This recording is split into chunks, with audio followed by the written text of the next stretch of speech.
On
peut voir qui est là.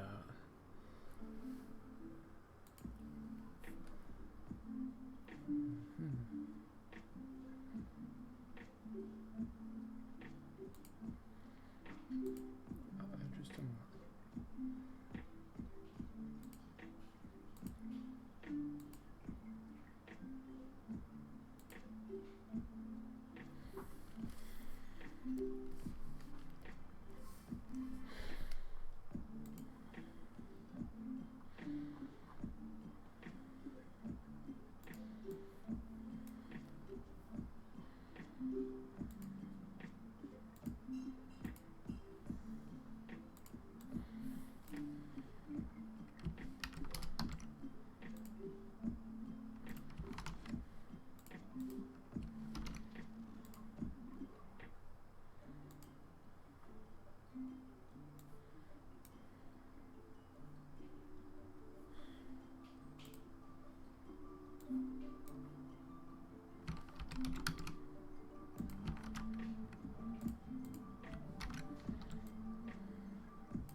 Ouais, il n'y a pas grand monde encore, donc n'hésitez pas à poser vos questions. J'essaye de chercher ce que j'ai envie de retoucher aujourd'hui, ce qui n'est pas évident.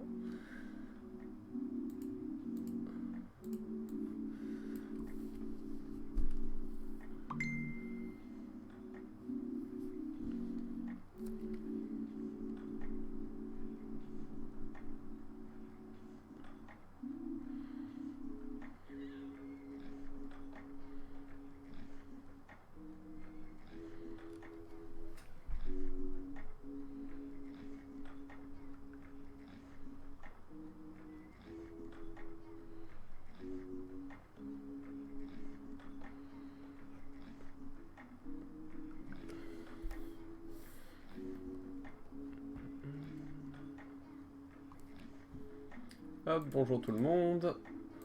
Ça fait longtemps que j'avais pas streamé.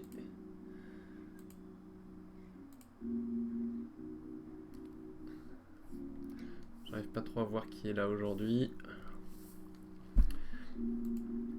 Alors, je sais pas si vous aviez déjà suivi mes lives pendant le confinement du mois de mars de l'année dernière. Le but du jeu, c'était de retoucher des images en live avec vous, en intégrant vos conseils, en vous présentant des petites techniques. Alors, principalement de la retouche de photos infrarouges, hein, puisque c'est vraiment ma spécialité. Voilà, donc c'est de passer un petit peu de temps sur Photoshop, de découvrir et d'apprendre des techniques, de vous montrer des choses, de vous présenter ma manière de travailler, mon matériel aussi. Bien évidemment, tout un tas de petites astuces. Alors là, l'idée, ça va être de choisir une photo et de la retoucher. Donc je regarde ce que j'ai, ce qui traîne.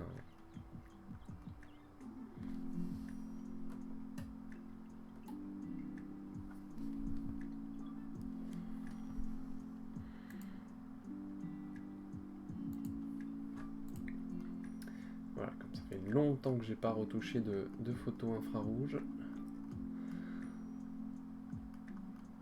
Après, n'hésitez pas si vous avez des questions également. Je sais pas si on a majoritairement des francophones ou des anglophones. Je peux évidemment traduire s'il y a besoin, donc n'hésitez pas. Bon, alors, hop, on va aller retoucher. Alors il y a une photo que je voulais faire depuis longtemps. Et je vais ouvrir ça. C'était donc là, backup, photo 2017. C'est une photo un peu ancienne.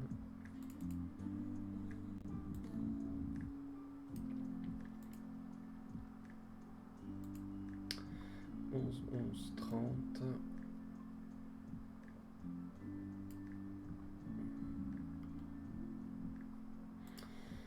Et là voilà la photo du jour.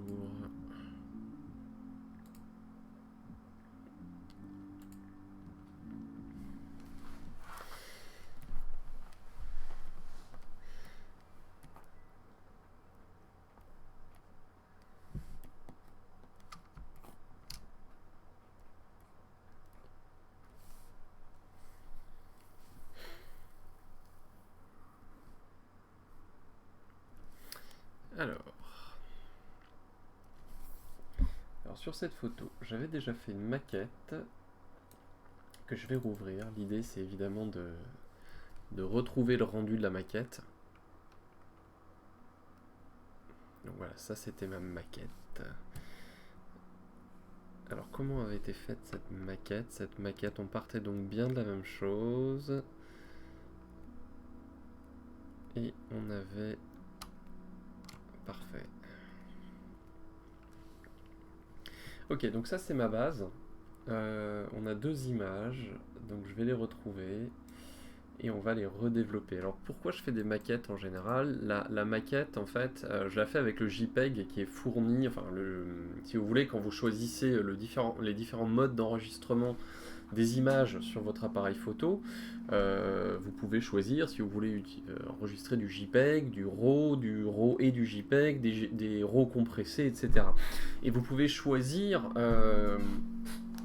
la qualité de ce JPEG. Est-ce qu'il est en qualité maximale, est-ce qu'il est en qualité minimale, etc. Moi j'ai l'habitude d'enregistrer toujours le maximum, j'enregistre et en RAW et en JPEG max. Donc en gros, j'ai une version RAW, dont je peux faire ce que je veux, et j'ai un JPEG en qualité plutôt bonne. L'intérêt pour moi, c'est... pourquoi je fais les deux? C'est un intérêt qui est multiple. Le premier intérêt, c'est de pouvoir envoyer le JPEG tout de suite. Par exemple, si j'ai un client, j'ai un JPEG, j'ai pas à développer le RAW, sachant que développer le RAW, ça prend du temps, ça demande un logiciel. Parfois, on est sur site et on n'a pas les moyens de développer un RAW, donc un JPEG, ça s'envoie directement dans un mail ou par un smartphone ou autre, et on peut tout de suite en faire tout un tas de choses. Donc ça, c'est la première raison. La seconde raison, c'est que en cas de problème, c'est-à-dire s'il y a un bug sur ma carte ou quoi que ce soit, ou que je perds un fichier, le fichier est déjà démultiplié, donc s'il y a un des fichiers qui est buggé, genre le RAW, j'aurai toujours le JPEG dont je vais pouvoir me servir. Par ailleurs, lors des transferts de fichiers ou autres, le RAW va être plus lourd que le JPEG, évidemment, puisque c'est le fichier brut. Donc si, je sais pas si je formate ma carte par erreur ou quoi que ce soit, récupérer un fichier qui fait beaucoup de mégaoctets, c'est plus dur à récupérer de façon intégrale qu'un fichier qui fait moins de mégaoctets. Donc là encore, le JPEG m'a déjà sauvé la vie tout un tas de fois, donc j'hésite pas à l'exploiter, hein, ce JPEG. Alors, le JPEG va me servir la plupart du temps à faire des maquettes. Alors c'est une mauvaise habitude que j'ai prise, si vous m'aviez un peu suivi l'année dernière, c'est que le JPEG, on peut tout de suite s'en servir sans avoir à développer le fichier RAW. Donc certes, développer un fichier RAW, c'est pas non plus la mort, hein, ça va assez vite, mais parfois c'est un peu c'est un peu fastidieux, notamment si on doit passer par un logiciel tiers comme RAW Therapy ou Digital Photo Professional de Canon, c'est un petit peu long. Donc voilà, moi ce que je préfère faire, c'est prendre directement le petit JPEG et faire une maquette. Donc la maquette, ça sert à quoi? Eh bien simplement, ça sert à se projeter dans ce que sera l'image retouchée. Parce que vous le savez, la photo infrarouge, ça demande de la retouche, hein, parce que là, le fichier brut, c'est ce que vous voyez sur mon écran, donc c'est assez spectaculaire, mais c'est assez consternant aussi. Donc qu'est-ce qu'on fait de ces images un peu consternantes? Eh bien on les retouche. Et c'est très difficile de se projeter dans ce que va être l'image finalisée, parce que là on voit des couleurs qui n'ont rien à voir, un ciel orange, il faut l'imaginer bleu, donc il faut être capable de l'imaginer bleu. Alors moi quand je ferme les yeux et que j'essaie d'imaginer la photo qu'on est en train de voir là avec un ciel bleu, j'ai un peu de mal. Alors j'ai pris l'habitude de le faire, mais entre ce que je vais imaginer et la réalité, peut-être, vous savez, le propre de l'imagination, ça va être de sublimer un peu les choses. Donc dans mon imagination, ça peut être magnifique, mais une fois que je l'aurai effectué dans Photoshop, ce sera peut-être pas tout à fait le cas. Donc l'idée de la maquette, c'est de vite fait se rendre compte si la photo a un potentiel ou si on la laisse tomber et on la met à la poubelle, hein, finalement. Donc je fais des maquettes sur ce JPEG. Et le problème des maquettes, c'est que quand la photo a un potentiel, normalement il faudrait s'arrêter tout de suite et se dire ok, la photo a un potentiel, je me lance dans la retouche de la photo haute def. Sauf que je n'y arrive pas. Et souvent, je vais attaquer ma retouche sur le JPEG. Ce qui veut dire que je vais tout vite avoir tout un tas de calques de réglages, comme vous le voyez là à droite, et je vais attaquer ma retouche.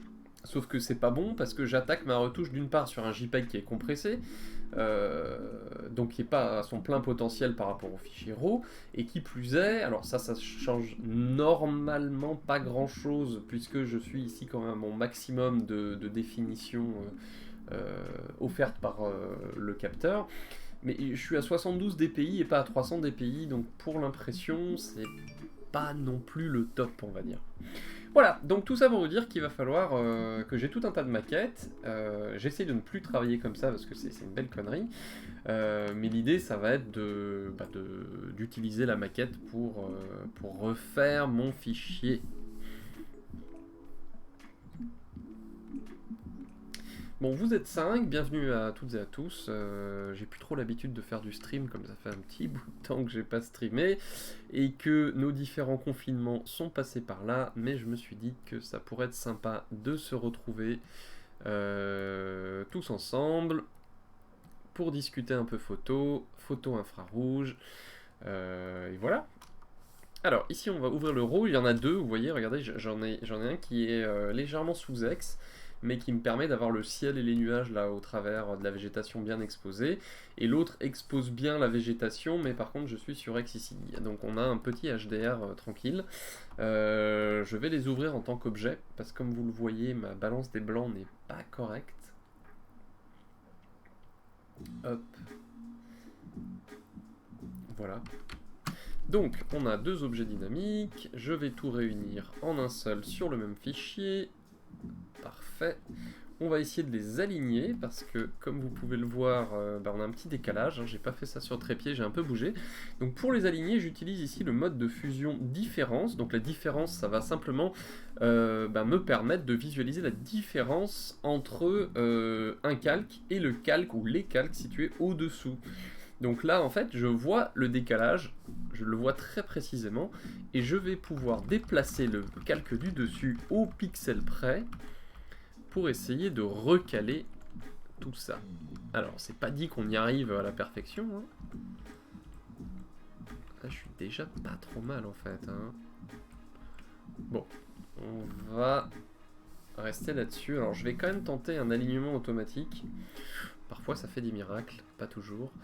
Donc on va trouver ça dans édition et je ne peux pas le faire comme celle des objets dynamiques. Et bien c'est pas grave, on va rester comme ça.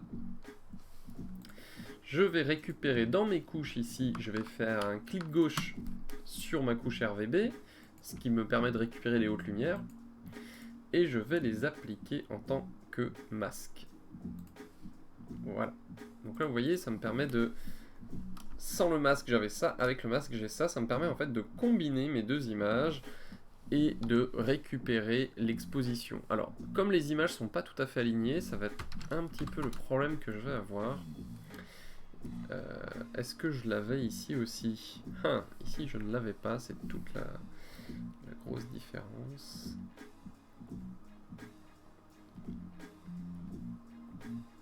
Ouais. Ça va être mon gros souci. Donc, ce qu'on va faire... Hop, je vais laisser tomber ça pour l'instant. On va d'abord rétablir la balance des blancs là-dessus. Donc, je refais un deuxième développement, là, comme vous le voyez. Hop, ça y est, c'est fait. Et on va copier le filtre. On va mettre la... S'il veut bien... Non, je peux pas copier un filtre, c'est dommage. Eh bien, on va le remettre tout bêtement.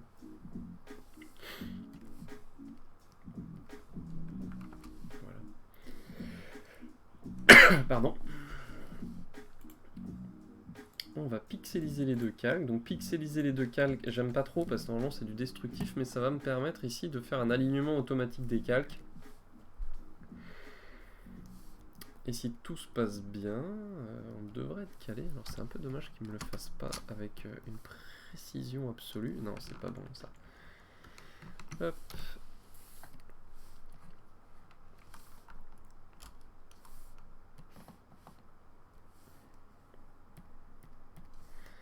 Bon, on réessaye. Ce que je veux, c'est vraiment caler tout ça parfaitement.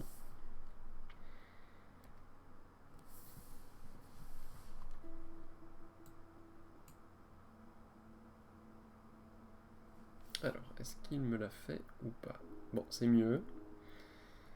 Que dit le mode différence? Le mode différence dit c'est mieux, mais c'est pas encore terrible. Hein. Bon, on va partir là-dessus.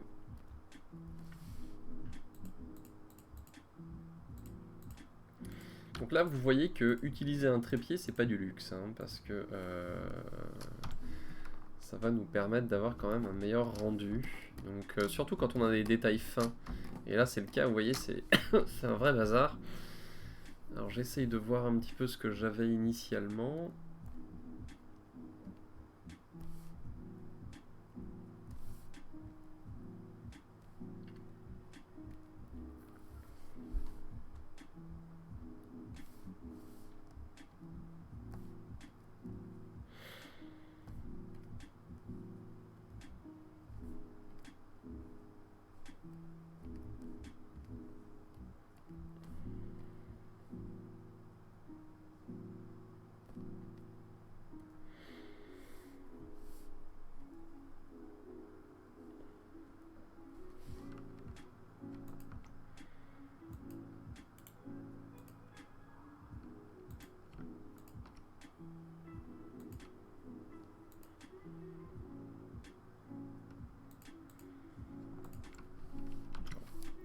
va contraster un petit peu la couche. Donc contraster la couche, ça me permet ici de mieux gérer en fait la façon dont je fais apparaître ce calque là, qui est mon calque sous-exposé. Donc ce calque sous-exposé va me permettre de récupérer un petit peu de matière et de forcer un peu mes ombres. Voilà, là ça me semble être une base plutôt pas mal. Alors qu'est-ce que j'avais fait? J'avais fait tout un tas de choses à l'époque. Oh là là, c'est pas beau, c'est pas beau, c'est pas beau. Alors essayons de voir où je voulais en venir la dernière fois.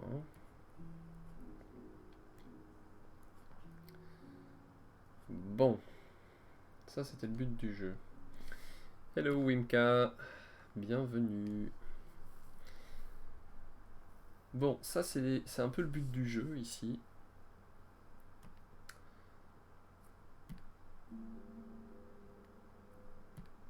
Et on a ça. Bon, alors je vais essayer d'y aller directement en fait. Je vais déjà essayer de reprendre une méthode qu'on avait vue la dernière fois qui n'était pas forcément évidente. Donc je vais travailler en destructif, une fois n'est pas coutume ici. Je vais rétablir les contrastes, les couleurs en automatique. Donc tout ça c'est de l'automatique, je laisse Photoshop se débrouiller.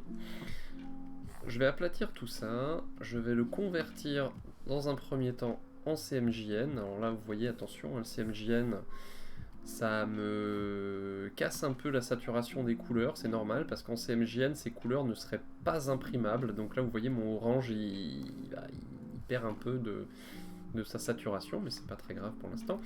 Et ensuite je convertis en multicouche. Voilà, je suis maintenant en multicouche, donc là vous voyez c'est la tronche de mes couches. Voilà, j'ai plusieurs couches. Et vous voyez que quand je les supprime, quand je les change, eh bien j'ai différentes choses. Alors, ok.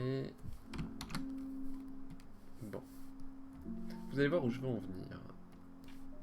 Bon, l'idée, c'est d'abord peut-être de mélanger ces fameuses couches. Hop. Alors vous savez que j'aime bien faire ça avec 3D Load Creator, donc je vais le faire avec 3D Load Creator peut-être. Hop, on va lancer 3D Load Creator, que vous puissiez voir le logiciel. Vous savez que j'utilise beaucoup ce logiciel là. Ça y est, nous y voilà. On va importer l'image depuis Photoshop. La voilà. Hop, et maintenant on va mélanger nos canaux rouge et bleu. Donc ça c'est l'opération typique hein, en retouche photo infrarouge. Et je vais même essayer d'aller un peu plus loin en saturation, ce serait chouette. Donc là l'idée c'est vraiment de travailler la séparation des couleurs.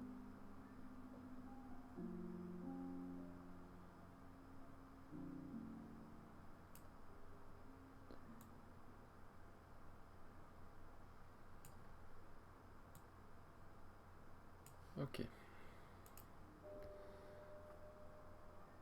On envoie ça ici.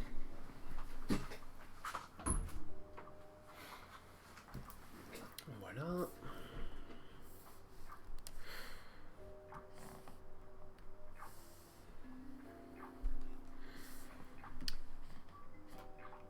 CMJN et multicouche. Ok.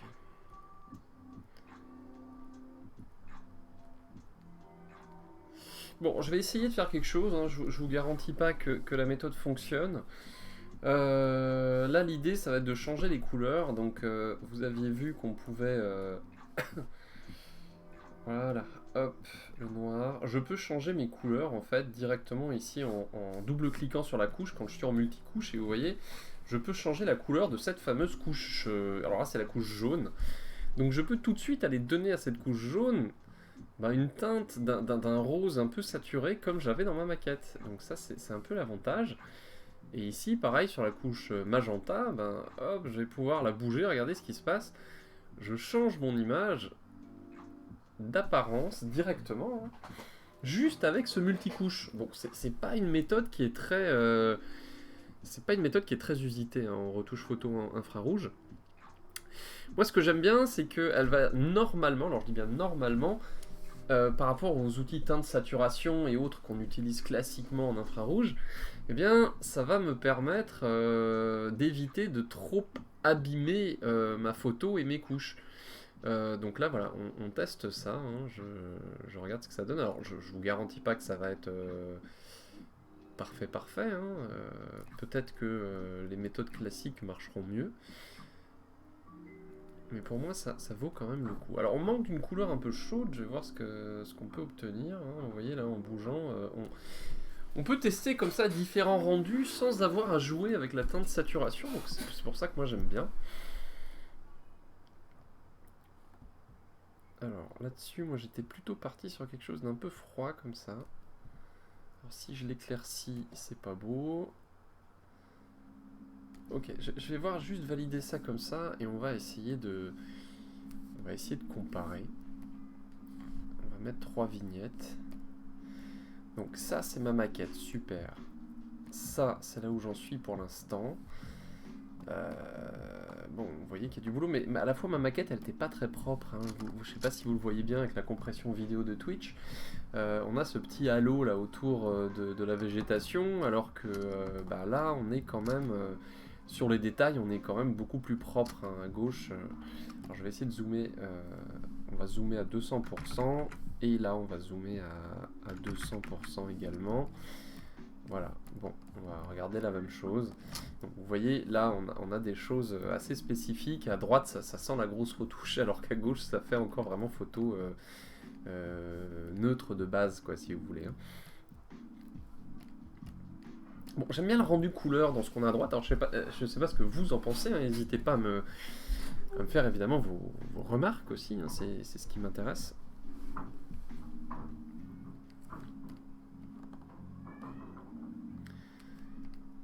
Alors, dans le multicouche, alors ce qui est bien, c'est que le multicouche, on va pouvoir le modifier à volonté. Donc, je vais essayer de voir si on peut pas aller trouver un ciel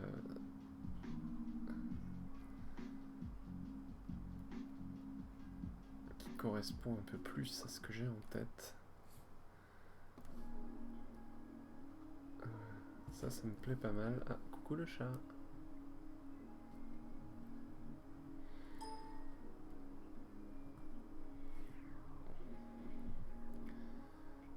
On peut désaturer un peu aussi.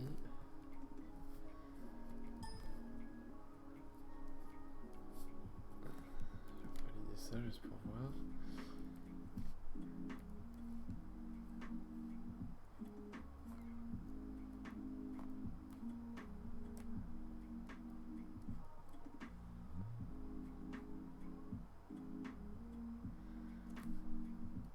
Ok, voilà. Bon, là vous voyez, on a quelque chose, en tout cas dans le rendu des couleurs, hein. On ne parle pas encore des contrastes, parce qu'en termes de contraste, il y a du boulot. Mais en termes de couleurs, on est pas mal. Donc, le cyan est un peu violent aussi, donc là pareil, on va essayer de le désaturer un peu. Vous voyez, on peut retrouver des choses assez sympas. Ok.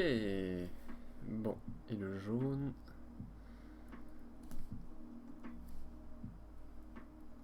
Bon, on va rester sur quelque chose de très... Voilà, comme ça.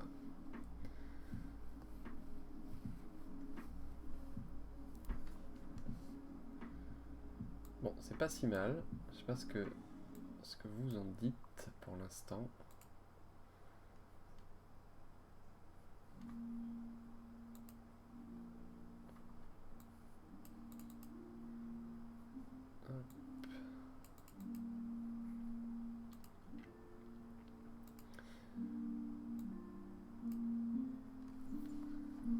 Alors, bon, maintenant qu'on a le multicouche qui est fait,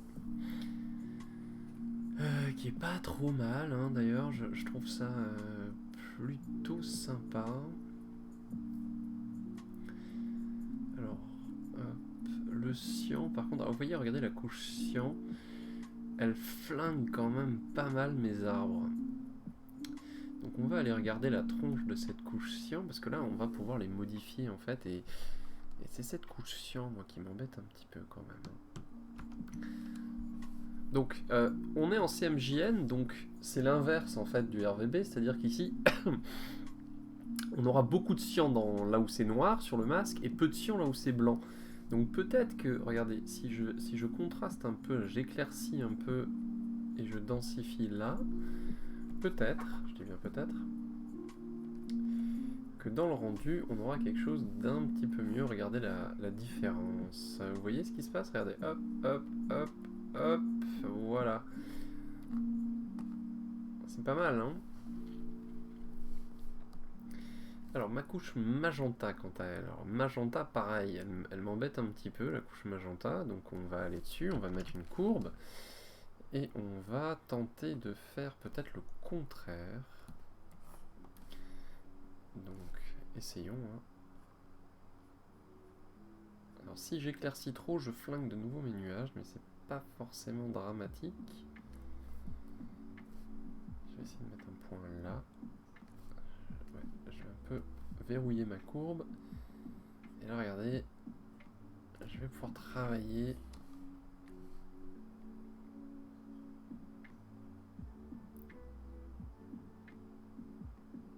Dans le reflet de la flaque. Alors, le problème, c'est que si j'y vais trop, on risque d'abîmer le fichier. Ça serait un peu dommage.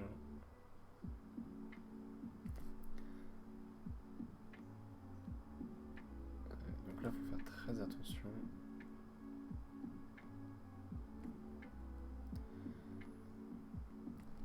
Ok, bon, je vais regarder quand même parce que là, ça me semble un peu compliqué, mais bon, à la fois, comme on est dans un reflet, regardez à droite, là, ce que j'avais, c'était vraiment cata. Ouais, ça, c'était horrible, c'était pas jouable. Là, ça va encore, on a ce côté aquatique qui demeure. Et en haut, je suis pas encore totalement flingué, donc ça me semble assez correct en fait. Hein. Ouais, la méthode pour moi est bonne. Bon. Qu'est-ce que vous en dites?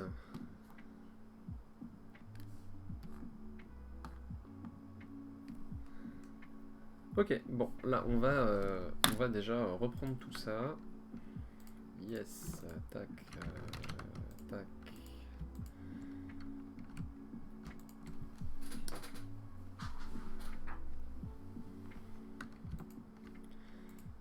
Et voilà.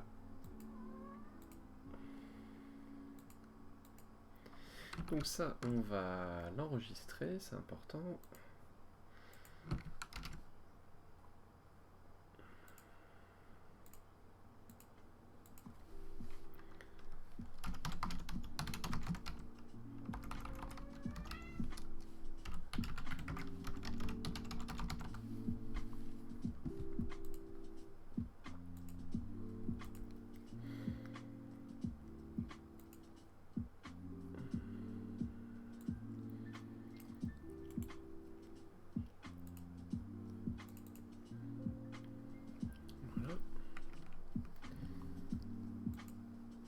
Ça on a terminé. Et nous voilà ici avec le multicouche qui fonctionne. Alors j'essaie de bien regarder qu'on n'ait pas trop de problèmes. Ouais, c'était vraiment flingué.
Alors on continue.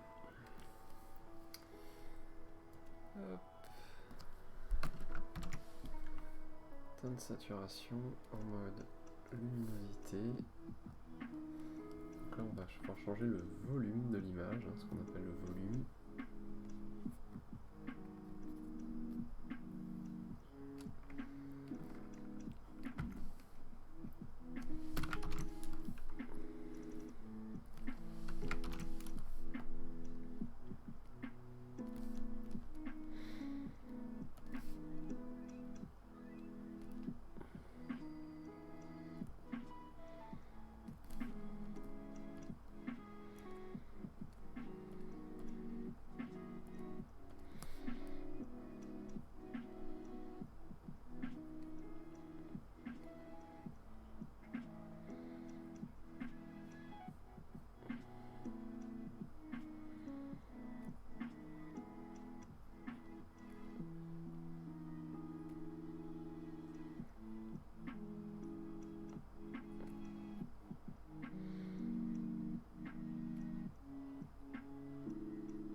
Donc là, l'idée, ça va être de jouer avec cette courbe horizontale. Je vais vous montrer comment ça marche. Bon, si vous êtes encore là, je crois que j'en ai endormi 2-3. Have you ever heard about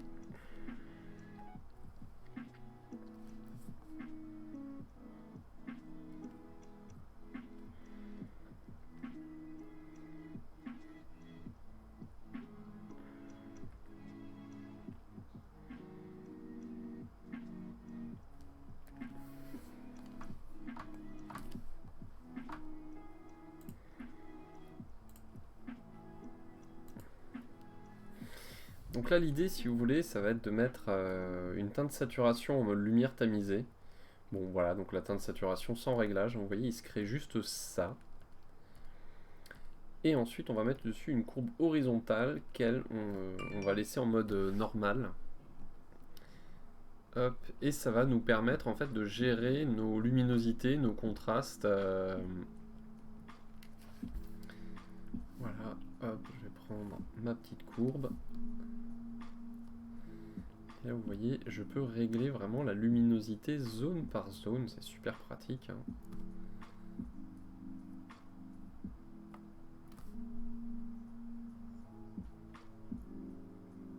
Voilà.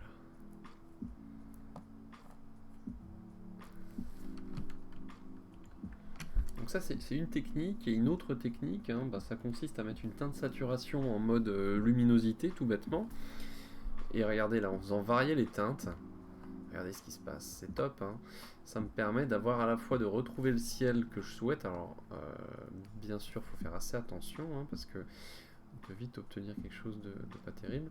Donc certains logiciels appellent ça le volume. Je trouve ça assez chouette. Alors voilà, on va prendre un premier volume comme ça. Pour le ciel, ça pourrait être sympa.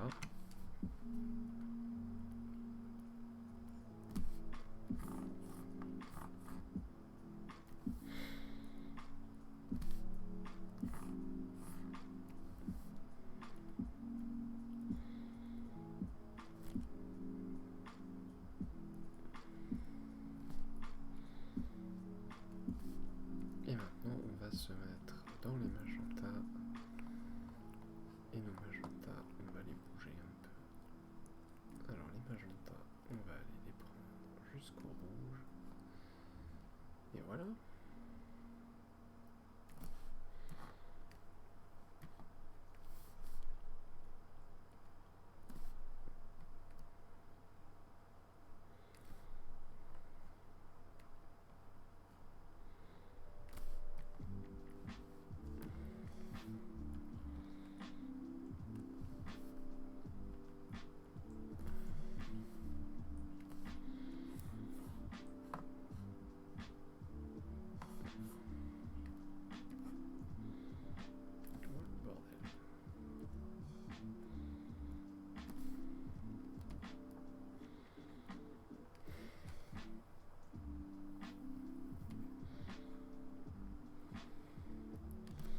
Bon, là, vous voyez mon calque de teint de saturation, c'est lui qui est très problématique ici. Ça, c'est vraiment la galère. Donc on ne peut pas utiliser cette méthode là, c'est vraiment ce qui abîme le fichier malheureusement. Et ben c'est pas grave, on va pas faire comme ça.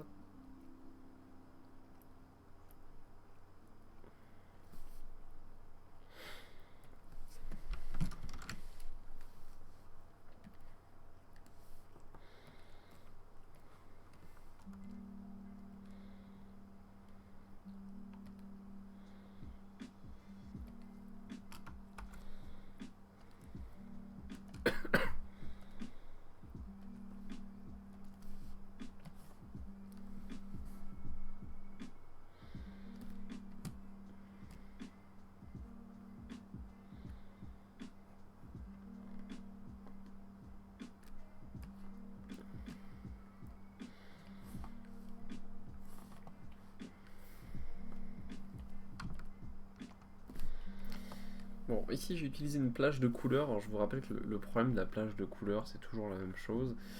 C'est que c'est très destructif dans la manière de sélectionner. Donc on a vite des sélections qui sont pas très heureuses, pas très jolies. Bon, là ça passe encore. Ça passe encore. En tout cas c'est plus joli que ce que j'avais tout à l'heure. Donc au moins on a un résultat qui est sympa.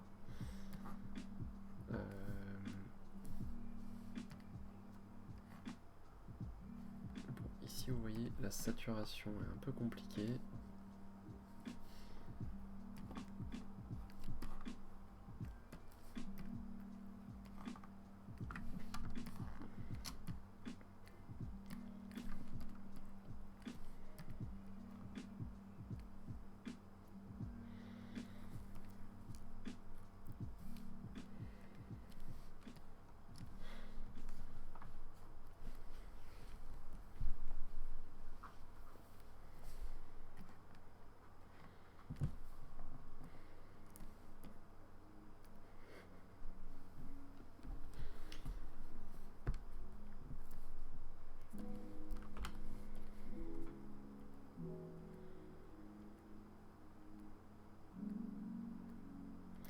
Bon, on va mettre ce calque de réglage, là, le noir et blanc, dans un groupe.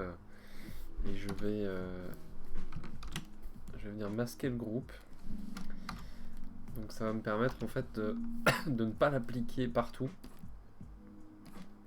Voilà. Donc ça déjà dans un premier temps ça va être un petit peu mieux. Et ensuite bon, on a tout un tas d'effets de lumière qu'il nous faudrait créer. Et comme vous le voyez, on a une lumière qui est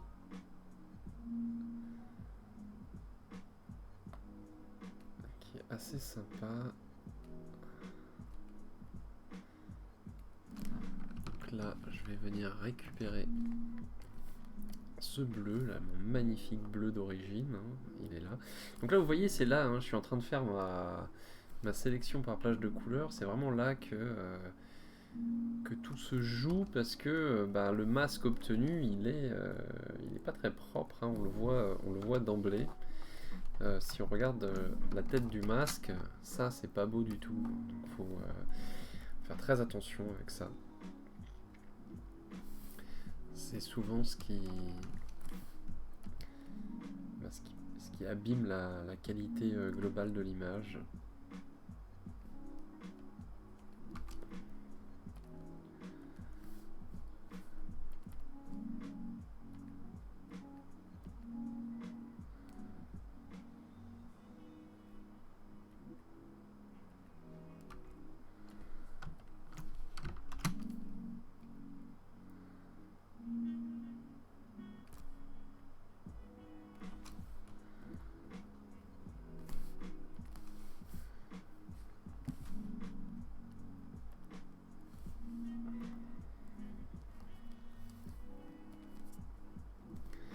Alors on va rajouter un petit peu de jaune là-dessus.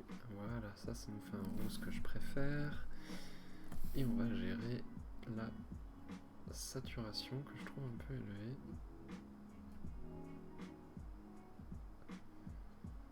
Ainsi que le contraste. contraste de ces zones. Alors augmentons le contraste en mode luminosité pour ne pas toucher à la saturation, ce sera mieux.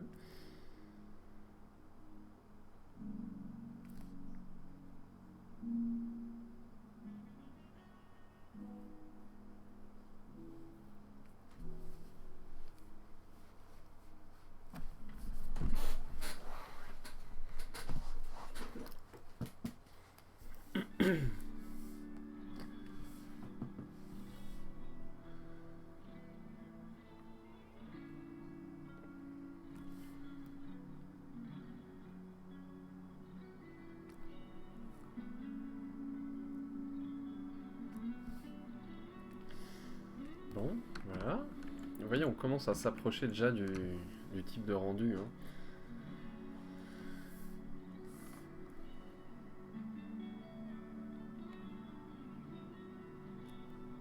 Voilà.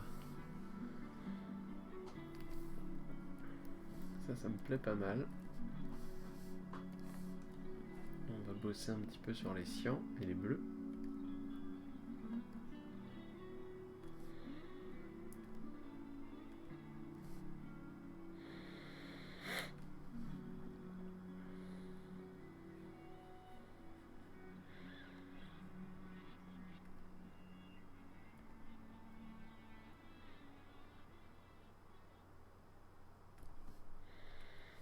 Voilà, voilà.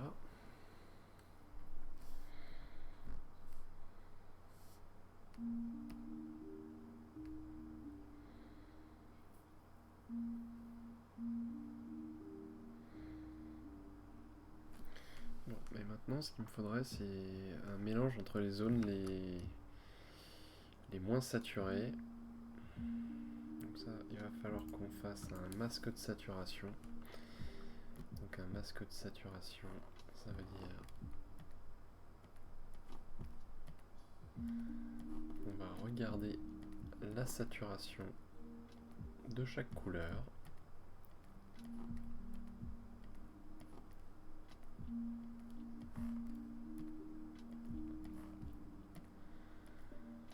Et voilà.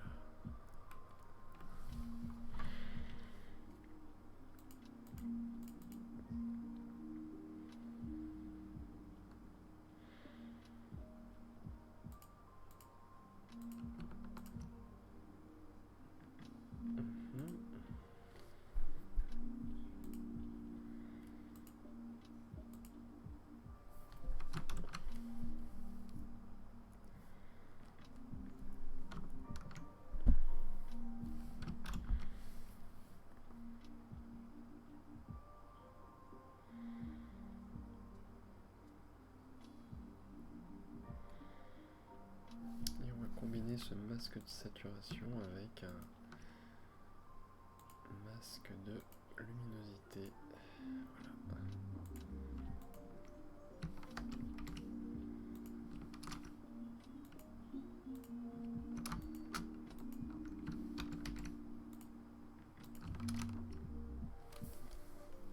Donc il me faut les zones les moins saturées, n'est-ce pas ?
Donc on va obtenir ce truc absolument infâme, c'est parfait. La couche verte et la couche de saturation, c'est ce que je voulais.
voyez, le masque que j'ai fait, c'est absolument génial. Parce que ce masque, eh bien, il va nous permettre de recoloriser des zones. Et ça, c'est extra. Regardez, je peux gérer mes noirs comme ça. Avec une facilité déconcertante. Je peux désaturer mes zones sombres. Et là, c'est magique. Hein. Vous voyez la différence? Hop, hop. Et là, c'est beaucoup mieux aussi. Ça rend... vous voyez, regardez. Paf, nickel. Bon, alors la question, c'est comment j'ai sorti ce masque.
Bon, et voilà, ça commence à être pas mal. Hein.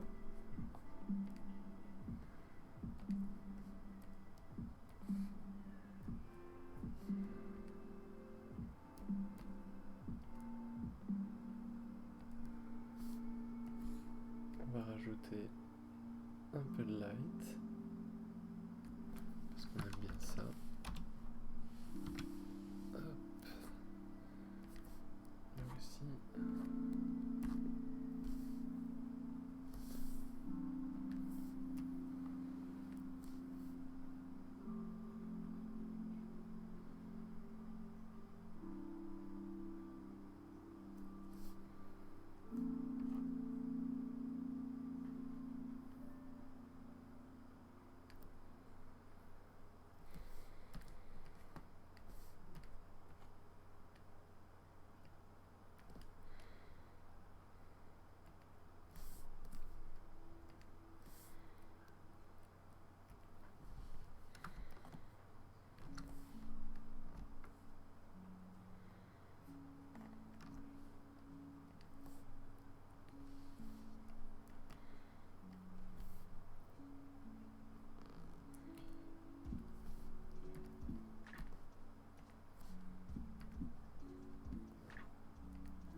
Maintenant, on va corriger un peu notre lumière. Donc là, on y va directement au pinceau.